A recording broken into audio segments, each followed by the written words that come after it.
देखो एक लड़की है जिसने चंद्रशेखर आजाद की ड्राइंग बनाई है।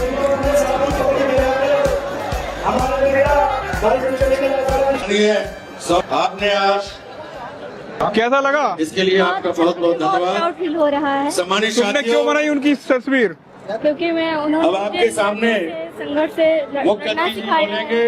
और ये देखिए छोटे छोटे भीम सैनिक तैयार हो रहे हैं माननीय अतिथि के संघर्षों को देखते हुए घर घर तक के। और मेरी माँ जानती है कि मजदूरी जब गांव में करते हैं तो 250-300 रुपए मिलते हैं। कितने मिलते हैं? 300 रुपए। 3 दिन की मजदूरी इसने पसीना बहाया होगा मेरी बहन ने। 3 दिन की मजदूरी है, इसका कर्ज है, इसका भरोसा है। चंद्रशेखर आजाद मिट तो सकता है लेकिन अपने लोगों को धोखा नहीं दे सकता। मेरी बात को आप याद रखिए। आप सभी साथियों को क्रांतिकारी नमो बुधाय। जय भीम, जय भारत, जय संविधान। मैं रमन जरन और आप देख रहे हैं अध्यात्म पावर। साथियों 15 मार्च 2026 को मान्यवर कांसीराम साहिब के 92वें जन्म जयंती व आज़ाद समाज पार्टी कांसीराम के 6वें स्थापना दिवस पर भीम आर्मी चीफ चंद्रशेखर आज़ाद की ऐतिहासिक रैली संपन्न हुई। बता दें साथियों कि अभिनव सिंह और उसके गैंग के लोगों ने जिस तरह से धमकी दी थी कि बाराबंकी में घुसने नहीं देंगे। बता दें साथियों कि इसके जवाब में जितने भी आज़ाद समाज पार्टी व भीम आर्मी के कार्यकर्ता थे हाथों में डंडे और झंडे लेकर मजबूती के साथ पहुंचे। भीम आर्मी चीफ चंद्रशेखर आज़ाद ने खुले मंच पर कहा कि आज़ाद समाज पार्टी व भीम आर्मी के डंडे और झंडे दोनों मजबूत हैं। बता दें साथियों कि ये जिस तरह से जनसैलाब देखने को मिला, लगभग 20 से लेकर 30 लाख लोगों तक की जो भीड़ की उम्मीद लगाई जा रही थी, वहाँ पर भीम आर्मी चीफ चंद्रशेखर आज़ाद के दीवारों ने जिस तरह से मैदान को नीला नीला कर दिया, कहीं ना कहीं कड़ी सेना के जो आतंकवादी मानसिकता के लोग थे जो धमकी दे रहे थे, उनके मुंह पर एक ज़ोरदार तमाचा था। बता दें साथियों कि जो गोली तक चलाने की धमकी दे रहे थे, जो ये कह रहे थे कि चंद्रशेखर आज़ाद आएंगे अपने पैर से लेकिन जाएंगे नहीं, उनकी जो ज़ुबान थी कहीं ना कहीं 15 मार्च 2026 को बंद हो गई। कहीं भी उनका पता नहीं चला और वहाँ पर आज़ाद समाज पार्टी व भीम आर्मी के लोग लठ लेकर खोज रहे थे उनके स्वागत के लिए। लेकिन बता दें साथियों कि कहीं न कहीं बिल में इस तरह से वो घुसे कि जब तक चंद्रशेखर आज़ाद की रैली संपन्न नहीं हुई तब तक वह घर से बाहर नहीं निकले। बता दें साथियों कि बाराबंकी के बड़ेल मैदान में जो जनसैलाब देखने को मिला, कहीं न कहीं विरोधी पार्टियों की भी हालत ख़राब हो गई। जो संकेत मिल रहे थे कि आने वाले 2027 के चुनाव में कहीं ना कहीं सत्ता परिवर्तन देखने को मिलेगा और आज़ाद समाज पार्टी की सरकार बन सकती है और भीम आर्मी चीफ चंद्रशेखर आज़ाद के सर पर मुख्यमंत्री का भी ताज देखने को मिल सकता है। यही उम्मीद है साथियों। आपको बता दें कि छोटे छोटे बच्चे भी जब चंद्रशेखर आज़ाद के मंच पर पहुंचे, हाथों में वो एक ऐसा सरप्राइज लेकर जिस पर लिखा था कि आने वाले मुख्यमंत्री चंद्रशेखर आज़ाद। आप देख सकते हैं साथियों किस तरह से वहाँ पर बच्चे लेकर पहुँचे थे और बच्चों के हाथों में वो गिफ्ट देकर किस तरह से चंद्रशेखर आज़ाद काफ़ी खुशी हुए। उसके बाद साथियों आपको बता दें कि चंद्रशेखर आज़ाद को चाहने वाले पुरुष के साथ साथ महिलाओं की भी बड़ी फौज देखने को मिली। बहुत सारी महिलाओं ने चंद्रशेखर आज़ाद के लिए गिफ्ट लिया था। जब मैंने उनसे पूछा तो उन सब ने क्या जवाब दिया, पहले आप वो वीडियो देखिए, उसके बाद हम सीधे आपसे बात कर रहे हैं। यहाँ पर देखिए एक छोटी सी बच्ची है जो भाई चंद्रशेखर आज़ाद के प्रति दीवानगी देख सकते हैं साथियों। आप बनाइयो, अपने हाथों से बनाइयो। वाह, ये देखिए साथियों। आपका नाम क्या है? अंकिता आर्टिस्ट। अच्छा, किस क्लास में पढ़ती हैं आप? 11th क्लास में। 11th में। चंद्रशेखर को आप अपना लीडर मानती हैं? जी, पहली बार आई हो रैली में उनके या फिर इससे पहले भी गई हो? पहली बार आई हूँ। ये आप अपने हाथों से पेंसिल से बनाइए, पेंसिल से। अंकिता नाम है आपका? अंकिता स्टूडेंट है ये। अच्छा, कैसा लगा आपकी स्टूडेंट ने इतना बढ़िया आर्ट बनाया है? भाई चंद्र सिंह बहुत अच्छा स्केच करती है, बहुत अच्छा। क्लास में टॉपर है। हाँ, क्लास में बहुत अच्छा करती है। हाँ, बहुत अच्छा लगा। यहाँ पर देख सकते हैं साथियों, एक 11th में पढ़ने वाली बच्ची जो भाई चंद्रशेखर आजाद को अपना लीडर मानती है और किस तरह से कितनी सुंदर, ऊपर उठाकर दिखा दो, ये देखिए, वाह, बहुत ही खूबसूरत यहाँ पर चंद्रशेखर आजाद की जो पेंटिंग दिख रही है साथियों। ये बच्चियों का एक अलग जुनून देखने को मिल रहा है साथियों। और यहाँ पर देखिए आजाद समाज पार्टी की केतली भी नजर आ रही है। देखिए, ये देखिए साथियों, ये महिलाओं में एक अलग जुनून देखने को मिल रहा है। ये देखिए पंचशील साड़ी पहनकर यहाँ पर महिलाएं आई हैं। नमो बुद्धाय, जय भीम, जय भीम, जय भीम भैया। ये केतली लेकर आई है। चुनाव चिन्ह केतली ही है क्या आपका? जी जी। मोहर किस पर लगाना है? केतली पे भैया, आजाद समाज पार्टी। अच्छा जी, बहुत अच्छा काम कर रही है, महिलाओं को जगाने का भी काम कर रही है। कहाँ घर है आपका? रामनगर। रामनगर से चलकर आई हैं। और आजाद समाज पार्टी को कब से आप समझने लगी? अच्छा भैया, हमको 4-5 साल हुआ है। 5 साल हो गए आपको जुड़े हुए। इस बार आप कितने वोट दिलवा देंगे चंद्रशेखर भाई को? भैया, अपने बूथ से जिता के भेजेंगे। अपनी बूथ से जिताकर आपको भेजना है।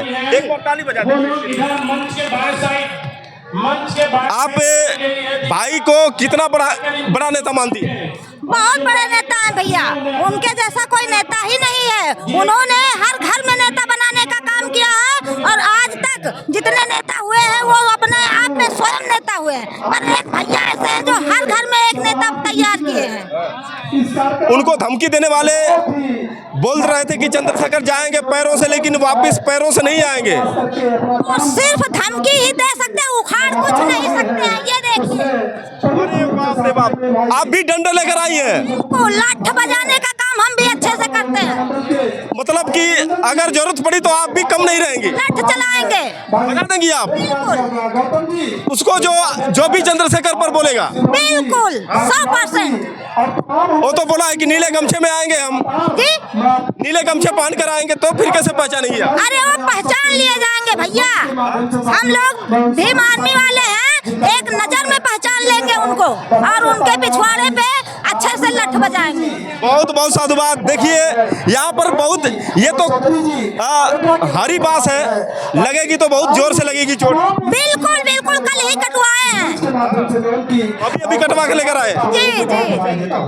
तो दोस्तों देख सकते हैं यहाँ पर हाथों में एसपी केतली का जो है चुनाव चिन्ह भी है और साथ में कितनी सुंदर केतली है। देखिए ये किसके लिए? अगर चंद्रशेखर भैया मांगेंगे तो दे देंगे आप? अच्छा, गिफ्ट उनके लिए लेकर आइए। वाह, क्या बात है। तो दोस्तों आपने देखा किस तरह से एक 11 में पढ़ने वाली बच्ची जो चंद्रशेखर आज़ाद की चित्र बनाई थी और एकदम भाई चंद्रशेखर आज़ाद की पूरी तस्वीर उसने अपने हाथों से बना दी थी। उसकी मैडम भी उसके साथ ही मौजूद थी और वो बता रही थी कि क्लास में सबसे नंबर 1 ये पेंटिंग करती हैं। और मज़े की बात ये रही साथियों कि जो वह पेंटिंग बना कर लेकर आई थी, जो चित्र बना कर लेकर आई थी, वह चित्र लेकर जब भाई चंद्रशेखर आज़ाद के पास पहुंची तो वो भी गदगद हो गए और कैसे चंद्रशेखर आज़ाद ने उसके द्वारा दिए गए इस उपहार को स्वीकार किया। और ये दीवानगी कहीं न कहीं एक बहुत बड़ा मैसेज है कि चंद्रशेखर आज़ाद आने वाले समय में कहीं न कहीं हर एक महिलाओं की जुबान पर देखने को मिल सकते हैं। बता दें साथियों कि एक और जो महिला जिसने हाथों में केतली ली थी और मंच पर जब चढ़ी तो 1000 रुपये भी दिए।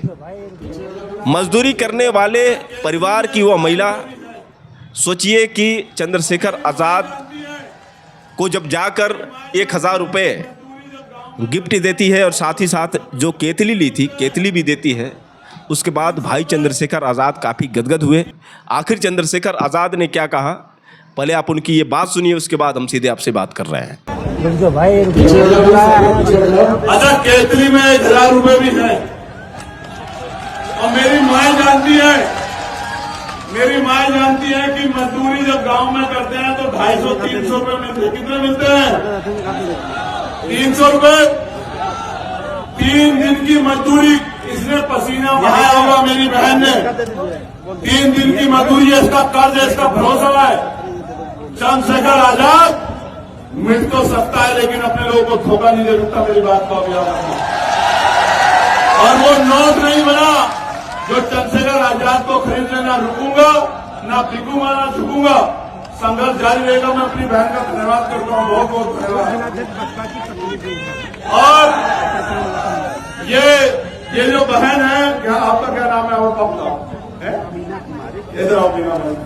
ये जो एक मीना तो आपने वो सुनी होगी पिक्चर में कि मीना कहाँ तेरा ठिकाना। ये मीना हमारी बहन पूर्व में पुरुषोत्तम जी जो जिलाध्यक्ष रहे, परशुराम गौतम जी बहुजन समाज पार्टी के, उनकी पत्नी है। ये हमारी बहन है। मैं इस बहन के कर्ज को मैं इस बहन को विश्वास दिलाता हूं कि जो विश्वास इन्होंने ये पैसे सौंपते हुए दिखाया है उसको हम लोग आखिरी क्षण तक पूरा करें। तो दोस्तों, आपने देखा किस तरह से चंद्रशेखर आज़ाद को जब उस महिला ने केतली भेंट की और साथ ही साथ 1000 रुपये दिए, तो उसके बाद चंद्रशेखर आज़ाद काफ़ी खुशी हुए और किस तरह से उस महिला का सम्मान किए।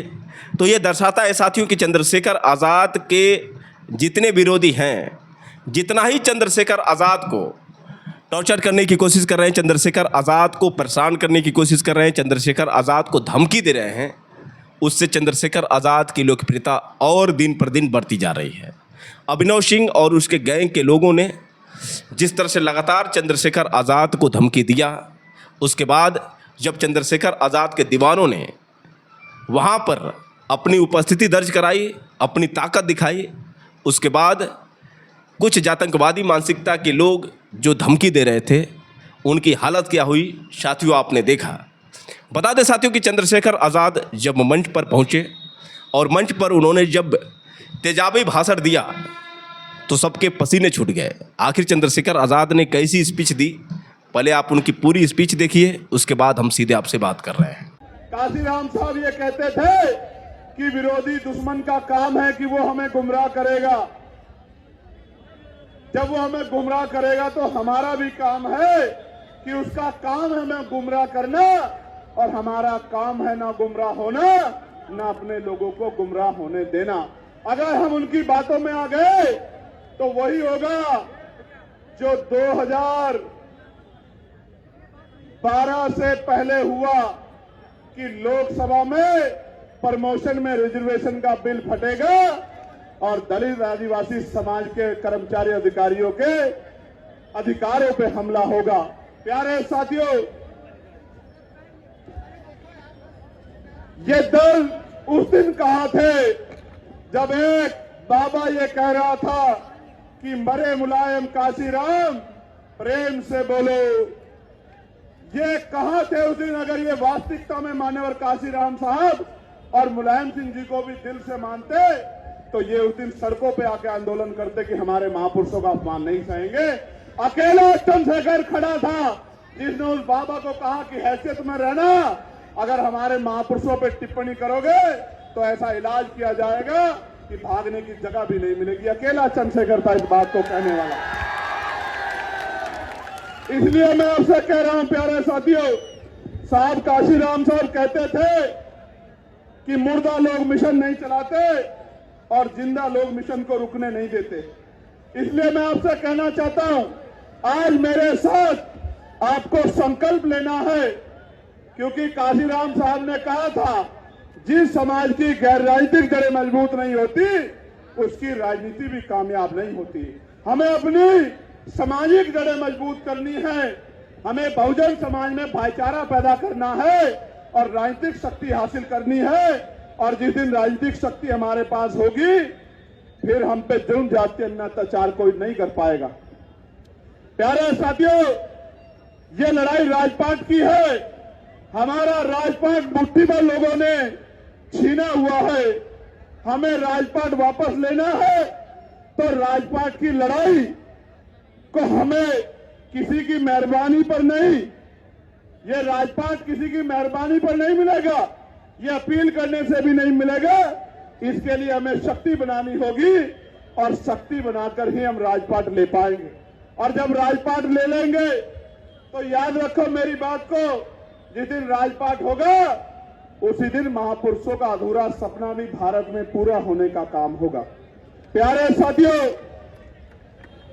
अभी 2 दिन पहले आपने देखा होगा लोकसभा में आदरणीय वित्त मंत्री जी निर्मला सीतारमण जी ने जब मेरी लोकसभा के उठाए सवालों पे जवाब दिया तो उन्होंने मेरे बारे में कुछ टिप्पणी की। हालांकि वो टिप्पणी आपके संघर्ष को सम्मान देने की टिप्पणी थी, कोई क्रिटिसाइज करने की टिप्पणी नहीं थी, क्योंकि वो बड़ी हैं, मेरी मां के उम्र के बराबर हैं। बड़े सम्मान से मैं उनको ये कहना चाहता हूं कि उनके कहने के बाद मैंने महात्मा विदुर को पढ़ने का काम किया। महात्मा विदुर को मैंने पढ़ने का काम किया तो महात्मा विदुर के कुछ किस्से मुझे मिले। एक किस्सा मैं आपके सामने रखना चाहता हूं कि क्यों मैं महात्मा विदुर नहीं हो सकता। उसका कारण यह है कि एक बार महाकाव्य महाभारत में जब द्रौपदी का चीरहरण हो रहा था, दुर्योधन के इशारे पे दुशासन चीरहरण कर रहे थे, तो पूरी सभा बैठ के तमाशा देख रही थी। अकेले महात्मा विदुर ऐसे व्यक्ति थे, मैं उनके न्यायप्रियता की दाद दूंगा, जिन्होंने विरोध किया और दुर्योधन को चेतावनी दी कि दुर्योधन ये पाप मत करो, ये पाप आपकी राज्य की सत्ता को निस्ता नाबूद कर देगा। मैं इसलिए मानता हूं कि मैं और महात्मा विदुर में फर्क है, क्योंकि अगर मैं होता, बाबा साहब अम्बेडकर का अनुयायी अगर उस समय होता तो उस सभा में दुशासन की टांग पे टांग धर के चीर देता, लेकिन किसी बहन बेटी का अपमान नहीं होने देता। मैं चुप होके नहीं बैठता, मेरा जो होता तो होता, लेकिन मैं दुर्योधन और दुशासन की टांग पे टांग धर के चीर देता, लेकिन द्रौपदी का अपमान नहीं होने देता। मेरे लोगों, ये फर्क है महात्मा विदुर में और मुझ में। जब मैंने उनको आगे पढ़ा तो मुझे पता लगा कि जब कौरवों और पांडवों में, महाकाव्य में जब मैंने पढ़ा कि कौरवों और पांडवों में जब बंटवारा होने लगा तो महात्मा विदुर ने प्रस्ताव दिया कि पांडवों को 5 गांव दे दो। दुर्योधन ने मना कर दिया, फिर युद्ध हुआ। आज भी ये युद्ध है। मैं भी आपके अधिकारों के लिए सत्ता से लड़ रहा हूं कि मेरे भाइयों को, मेरी मां को, मेरे बच्चों को, मेरे बुजुर्गों को, इन दलित, पिछड़े, आदिवासी, मुसलमानों को 85% बहुजन समाज के लोगों को अधिकार दे दो। तो ये सरकारें देना नहीं चाहती। आज भी युद्ध होगा। उस समय युद्ध तलवार भालों से होता था, बंदूकों से होता था। आज का युद्ध बटन दबा के होगा, वोट की ताकत पे होगा। ये युद्ध होगा और मैं विश्वास से कहता हूं 2027 का युद्ध हम लोग बटन दबा के वोट लेके, वोट इकट्ठा करके जीतने का काम करेंगे नहीं करेंगे बताओ। आपके लिए आपको याद होगा अभी यूजीसी पे गाइडलाइन आई, जिस तरह उस सभा में सब लोग चुपचाप बैठे थे, यूजीसी पे भी जो आपका नेता बनने का ढोंग करते हैं दलित पिछड़े समाज के नेता, उनमें से एक का मुंह नहीं खुला। पूरा मंच यहां गवाह है। बहुजन समाज की सब जातियों के लोग बैठे हो। बताओ यूजीसी की गाइडलाइन, जो हमारे पढ़ने वाले बच्चे जिनको हमने खून पसीना लगा के यूनिवर्सिटी में भेजा, उनके साथ जो अन्याय होता है, रोहित की जो हत्या हुई, पायल की जो हत्या हुई, उनकी हत्याओं को रोकने के लिए वो जब गाइडलाइन बनी तो आपके जो तथाकथित नेता अपने आप को जो आज जयंतियां भी मना रहे हैं, बताओ एक के मुंह से आवाज निकली क्या? ये भी उस सभा में बैठे उन्हीं नेताओं की तरह है जो द्रौपदी के चीरहरण पे आंख बंद करके बैठे थे। आपको किसके साथ खड़ा होना है, कौन आपकी लड़ाई लड़ सकता है, कौन चंद वोटों पे आपके साथ होने वाले अन्याय पे चुप्पी रख सकता है, इसको आपको समझना पड़ेगा कि लड़ेगा कौन और चुप्पी कौन रखेगा। प्यारे साथियों, एक बात और जानने को मिली कि महात्मा विदुर हस्तिनापुर राज्य के प्रधानमंत्री थे। मैं आज इस मंच से घोषणा करके कहता हूं, वो दिन दूर नहीं है जब आजाद समाज पार्टी के बैनर के तले बहुजन समाज का पहला प्रधानमंत्री, अम्बेडकरवादी प्रधानमंत्री दिल्ली की कुर्सी पे बैठेगा। मेरी बात को आप याद रखना। और जिस दिन ये कार्य होगा, उसी दिन मान्यवर साहब श्री काशीराम जी का अधूरा सपना भी पूरा होने का काम होगा। और ये मेरी और आपकी जिम्मेदारी है कि जिस ड्राइवर ने अपना पूरा जीवन कुर्बान कर दिया, जिस ड्राइवर ने अपने लिए 1 इंच जमीन, 1 रुपया, 1 खाता नहीं बनाया, जिसने रूखे सूखे भूखे पेट इस समाज को जगाने का काम किया, अगर हम उनकी सच्चे अनुयायी हैं, हमारा फर्ज बनता है कि हम मान्यवर काशीराम साहब के अधूरे सपने को पूरा करें। करना चाहिए नहीं करना चाहिए? दोनों हाथ उठा के बताओ, करना चाहिए नहीं करना चाहिए? जो लोग इधर खड़े, दोनों हाथ उठा के बताओ, करना चाहिए नहीं करना चाहिए? प्यारे साथियों, उत्तर प्रदेश के हालात खराब। संभल में एक अधिकारी जो है तो जनसेवक, लेकिन भाषा भाजपा नेताओं की बोल रहे हैं। कह रहे हैं अगर ज्यादा लोग मस्जिद में नमाज पढ़ोगे तो कार्रवाई हो जाएगी, मस्जिद से बाहर पैर रख दोगे नमाज पढ़ने के लिए ईदगाह से तो कार्रवाई हो जाएगी। कह रहे हैं कि अगर रील बनाओगे तो रेल बना दूंगा। मैं ये समझता हूं एक जनसेवक की भाषा ऐसी नहीं होनी चाहिए। जनसेवक का मतलब यह है कि उसको देख के हर गरीब कमजोर के दिल में ये भाव पैदा हो कि जब तक ये जनसेवक खड़ा है तब तक मेरी तरफ कोई गुंडा आंख नहीं खा सकता। लेकिन आज हालात बिगड़ गए हैं। लेकिन मैं धन्यवाद दूंगा हाईकोर्ट इलाहाबाद का, जिन्होंने कल संभल के एसएसपी डीएम का मार्गदर्शन करने का काम किया। उनको कहा कि अगर आप व्यवस्था नहीं करा सकते, धर्म का पालन नहीं करा सकते तो इस्तीफा दे दो या कहीं ट्रांसफर ले लो। बहुत बड़ी टिप्पणी जो है उच्च न्यायालय ने जो है इलाहाबाद करने का काम किया और उनको अपने कर्तव्य का निर्वहन करने के लिए प्रेरित किया। प्यारे साथियों, आज हम लोग बाराबंकी की धरती पे हैं और एज ए लीडर मुझे कहने में खुशी है कि ये वही बाराबंकी है जिससे हयात अली खैमनेई साहब का रिश्ता जुड़ा हुआ है। ये वही बाराबंकी है और वो अपने राज्य में, वहां अपने देश में राज करते थे, अपने लोगों के लिए कानून बनाते थे। उनकी शहादत हो गई, मगर मैंने उनके बारे में जब पढ़ा, एक बात मुझे एज ए लीडर उनकी बहुत पसंद आई और मैं उनको सैल्यूट करता हूं कि उनको पता था कि उन पे हमला होने वाला है। उनको बताया गया सुरक्षा एजेंसियों के द्वारा कि आप पे हमला होगा, आपकी हत्या हो सकती है।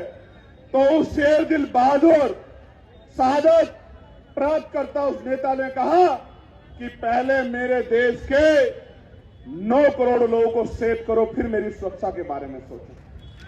वरना नेता ये कहते हैं कि पहले मेरी सुरक्षा करो, जनता मरती है तो कल की मरती आज मर जाए। लेकिन उस बहादुर नेता की इस बात से मैं बड़ा प्रेरित हुआ। और प्यारे साथियों, मैं कहना नहीं चाहता, लेकिन यह भी सच है कि अगर सत्ता का संरक्षण कुछ लोगों को नहीं होता तो चंद्रशेखर आजाद को अब शब्द कहने से पहले शेर का दिल चाहिए। गीदड़ बिल्ले जो हैं वो चंद्रशेखर पे टिप्पणी नहीं कर सकते, लेकिन सत्ता के संरक्षण में ऐसे लोगों को बढ़ावा दिया गया कि वो इस तरह की टिप्पणी करके माहौल खराब कर सके। मैं ये भी जानता हूं कि उनके पीछे कौन है, मैं इस बात को जानता हूं, मेरी इंटेलिजेंस भी कम नहीं। मैं जानता हूं कि उनके पीछे कौन है और मैं उन तमाम साथियों को कहना चाहता हूं, मैं पहले तो उस भाई का धन्यवाद दूंगा। इसलिए धन्यवाद दूंगा क्योंकि उसने, उसकी बार बार के हमले ने जो उसने लाइव आके किया, मेरे सोए हुए लोगों को जगाने का काम किया और बहुजन समाज के लोगों में भाईचारा पैदा करने का काम किया। मैं इसके लिए उस भाई का धन्यवाद देता हूं। और उसको मैं ये बताना चाहता हूं, उसको भी, उसके आका को भी, कि याद रखना मेरा नाम एडवोकेट चंद्रशेखर आजाद है। मैं किसी का कर्ज उधार नहीं छोड़ता हूं। राजकाज बनने दो, सूद समेत अगर कर्ज नहीं उतारा तो मेरा नाम चंद्रशेखर आजाद नहीं, याद रखना। प्यारे साथियों, मैं इसलिए नहीं कहना चाहता उन लोगों पे कुछ भी, क्योंकि वो एक सोची समझी साजिश से काम कर रहे हैं। उनको पता आजाद समाज पार्टी ताकत बना रही है, और वो ये भी जानते हैं कि चंद्रशेखर आजाद और तमाम साथी आजाद समाज पार्टी के मरने मिटने को तैयार हैं, लेकिन बहुजन समाज के अधिकारों को छीनने नहीं देंगे। इसलिए वो जानबूझ के हमारे जो नौजवान शक्ति है उसको पथ भ्रष्ट करना चाहते हैं, उनका ध्यान इधर उधर करना चाहते हैं। मैं आपको कहना चाहता हूं, ऐसे किसी व्यक्ति पे मत ध्यान दो, अपने काम पे ध्यान दो। अगर आप मेरी बात पे पहरा देके अगले 6-7 महीने उस पर काम करते रहे, मैं गारंटी से कह सकता हूं कि पूरे उत्तर प्रदेश में किसी गरीब की तरफ आंख उठाने वाला कोई गुंडा बचेगा नहीं। मेरी बात को आप याद रखिए। प्यारे साथियों, उत्तर प्रदेश के क्या हाल है? उत्तर प्रदेश में ऐलानिया कत्ल हो रहे हैं, ऐलानिया कत्ल। अभी बदायूं में ऐलानिया कत्ल हुआ।